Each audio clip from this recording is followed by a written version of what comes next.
మీ business ను develop చేసుకోవాలి అనుకుంటున్నారా? మీ పరపతిని పెంచుకోవాలి అనుకుంటున్నారా? అయితే ఓకే టీవీ ద్వారా L band, aston band ad, scrolling ad, ad with voice overs, logo bug, video ads ద్వారా మీ యాడ్స్ ను పబ్లిష్ చేసుకోండి.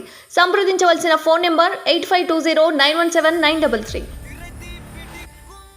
కుటుంబం కుటుంబం కుటుంబం అని తెల్లారులేస్తే కేసీఆర్ కుటుంబం మీద ఏడ్చేటటువంటి ముఖ్యమంత్రి గారికి నేను ఒక మాట చెప్తా ఉన్నా, ప్రజలందరూ కూడా దయచేసి తెలుసుకోవాలి. ఇవాళ రాష్ట్రంలో కాంగ్రెస్ పార్టీ నుంచి 22 కుటుంబాలకు టికెట్లు ఇచ్చినారు. 22 కుటుంబాల నుంచి అధికారికంగా ఏదో ఒక పదవిలో అభ్యర్థులు ఉన్నారు.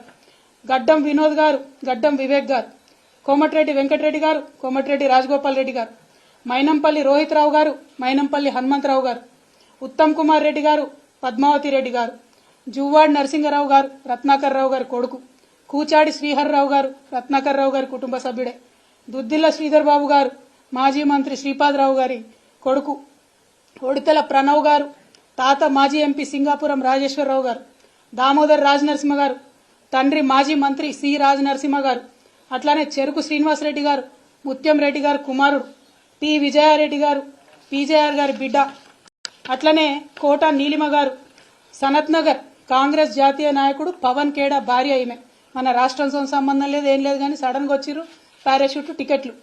చిట్టం పర్ణికారెడ్డి గారు, మాజీ ఎమ్మెల్యే నర్సిరెడ్డి గారి మన్మరాలు, కూచుకుల్ల రాజేష్ రెడ్డి గారు, నాగర్ కర్నూలు దామోదర్ రెడ్డి అన్న కొడుకు, కుందూరు జైవీర్ రెడ్డి గారు, నాగార్జున సాగర్ జానారెడ్డి గారి కొడుకు. మళ్ళీ ఇప్పుడు వాళ్ళ అన్నకి ఎంపీ టికెట్ కావాలని ఇవాళనే ఆయన అప్లికేషన్ కూడా పెట్టుకున్నారు జైవీర్ రెడ్డి గారు. కొండా సురేఖమ్మ గారు, మాజీ ఎమ్మెల్సీ కొండా మురళి భార్య, మల్లు బట్టి విక్రమార్క, అదేవిధంగా వాళ్ళ సోదరులు మల్లు అనంతరాములు గారు, మల్లు రవి గారు, వారి తండ్రి గారు, వారు మొత్తం కుటుంబ నేపథ్యమే.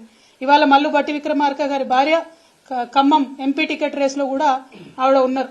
మరి పట్లోళ్ల సంజీవ్ రెడ్డి గారు, మాజీ ఎమ్మెల్యే పట్లోళ్ల కృష్ణారెడ్డి గారి కొడుకు, మదన్ మోహన్ రావు గారు, వారిది కూడా కుటుంబ నేపథ్యమే. ఇట్లా ఒక్కొక్కటి చూసుకుంటూ పోతే గిన్ని కుటుంబాలకు మీరు ప్రోద్బలం ఇస్తున్నారు. ఇన్ని కుటుంబాలకు మీరు పోటీ చేసే అవకాశం ఇచ్చారు. ఇన్ని కుటుంబాలను మీరు మోస్తున్నారు. మళ్ళీ ఇలా కోమటిరెడ్డి రాజగోపాల్ రెడ్డి గారు ఏమంటారు? మా అన్నకు మంత్రి పదవి ఉంటే ఏమవుతుంది, నాకు రాదా మంత్రి పదవి అంటారు. మీరు మా మీద మాట్లాడే అర్హత మీకుందా? మీరు మమ్మల్ని మాట్లాడితే కేసీఆర్ గారిని ఇంకా కూడా తిట్టడం తప్పితే ఏం పని చేస్తున్నారు?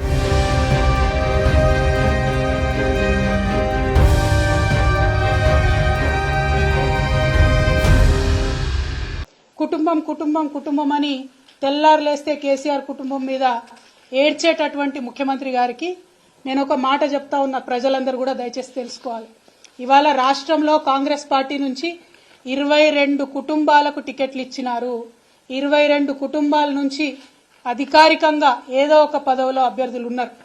గడ్డం వినోద్ గారు, గడ్డం వివేక్ గారు, కోమటిరెడ్డి వెంకటరెడ్డి గారు, కోమటిరెడ్డి రాజగోపాల్ రెడ్డి గారు, మైనంపల్లి రోహిత్ రావు గారు, మైనంపల్లి హనుమంతరావు గారు, ఉత్తమ్ కుమార్ రెడ్డి గారు, పద్మావతి రెడ్డి గారు, జువ్వాడి నరసింహరావు గారు, రత్నాకర్ రావు గారి కొడుకు, కూచాడి శ్రీహర్రావు గారు, రత్నాకర్ రావు గారి కుటుంబ సభ్యుడే, దుద్దిల్ల శ్రీధర్ బాబు గారు, మాజీ మంత్రి శ్రీపాదరావు గారి కొడుకు, ఒడితెల ప్రణవ్ గారు, తాత మాజీ ఎంపీ సింగాపురం రాజేశ్వరరావు గారు, దామోదర్ రాజనరసింహ గారు, తండ్రి మాజీ మంత్రి సి రాజనరసింహ గారు, అట్లానే చెరుకు శ్రీనివాసరెడ్డి గారు, ముత్యం రెడ్డి గారు కుమారుడు, పి విజయారెడ్డి గారు, పీజేఆర్ గారి బిడ్డ, అట్లనే కోట నీలిమ గారు, సనత్ నగర్ కాంగ్రెస్ జాతీయ నాయకుడు పవన్ ఖేడా భార్య. ఈమె మన రాష్ట్రంతో సంబంధం లేదు, ఏం లేదు, కానీ సడన్ గా వచ్చిర్రు పారాషూట్ టికెట్లు. చిట్టం పర్ణికారెడ్డి గారు, మాజీ ఎమ్మెల్యే నర్సిరెడ్డి గారి మన్మరాలు, కూచుకుల్ల రాజేష్ రెడ్డి గారు, నాగర్ కర్నూలు దామోదర్ రెడ్డి అన్న కొడుకు, కుందూరు జైవీర్ రెడ్డి గారు, నాగార్జున సాగర్ జానారెడ్డి గారి కొడుకు. మళ్ళీ ఇప్పుడు వాళ్ళ అన్నకి ఎంపీ టికెట్ కావాలని ఇవాళనే ఆయన అప్లికేషన్ కూడా పెట్టుకున్నారు జైవీర్ రెడ్డి గారు. కొండా సురేఖమ్మ గారు, మాజీ ఎమ్మెల్సీ కొండా మురళి భార్య, మల్లు బట్టి విక్రమార్క, అదేవిధంగా వాళ్ళ సోదరులు మల్లు అనంతరాములు గారు, మల్లు రవి గారు, వారి తండ్రి గారు, వారు మొత్తం కుటుంబ నేపథ్యమే. ఇవాళ మల్లు బట్టి విక్రమార్క గారి భార్య ఖమ్మం ఎంపీ టికెట్ రేసులో కూడా ఆవిడ ఉన్నారు. మరి పట్లోళ్ల సంజీవ్ రెడ్డి గారు, మాజీ ఎమ్మెల్యే పట్లోళ్ల కృష్ణారెడ్డి గారి కొడుకు, మదన్ మోహన్ రావు గారు, వారిది కూడా కుటుంబ నేపథ్యమే. ఇట్లా ఒక్కొక్కటి చూసుకుంటూ పోతే గిన్ని కుటుంబాలకు మీరు ప్రోద్బలం ఇస్తున్నారు. ఇన్ని కుటుంబాలకు మీరు పోటీ చేసే అవకాశం ఇచ్చారు. ఇన్ని కుటుంబాలను మీరు మోస్తున్నారు. మళ్ళీ ఇలా కోమటిరెడ్డి రాజగోపాల్ రెడ్డి గారు ఏమంటారు? మా అన్నకు మంత్రి పదవి ఉంటే ఏమవుతుంది, నాకు రాదా మంత్రి పదవి అంటారు. మీరు మా మీద మాట్లాడే అర్హత మీకుందా? మీరు మమ్మల్ని మాట్లాడితే కేసీఆర్ గారిని ఇంకా కూడా తిట్టడం తప్పితే ఏం పని చేస్తున్నారు?